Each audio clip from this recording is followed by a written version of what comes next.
Hey, I'm Nick Aguilos. I'm a climber, I'm a photographer, and these are my 3 tips for packing gear. This is tip number 1. Have a laser-focused shot list. The shot list will determine what equipment you'll be bringing. Having primes is great, but they're heavy and cumbersome, so if I can do away with those, I'd leave it at home. If you could bring one zoom lens to cover those focal ranges, then you'd have a lighter pack with you. For tripods, I'd only use a tripod if I need a long exposure or there's not enough light. As much as possible, you keep your equipment to the minimum.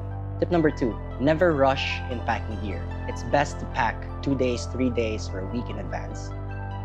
To help you visualize the equipment that you'd be bringing, it's best to lay it out on a surface. When going through an airport, accessibility is paramount. Having quick access to your camera gear means before checking your stuff in, you can easily take it out. Never check your camera gear into a plane's hold. There's always that risk of something breaking along the way. One way to help in packing your bag is to compartmentalize it. With the use of packing cubes and camera inserts, you would know what type of equipment is in which part of your bag. Tip number 3, use the right type of bag for the trip. Bags have different functions. I usually use a duffel bag because I do shorter hikes.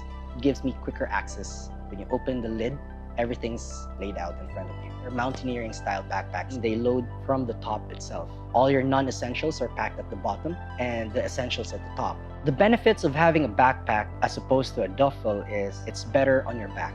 Most backpacks have hip belts and this takes a lot of weight off your shoulders. Nowadays, most bags are water resistant. As much as possible, I do want that feature within the bag. So my packing regimen has changed throughout the years. Your trip may be different from mine, but hopefully with these 3 tips, you know what to bring and what to sacrifice.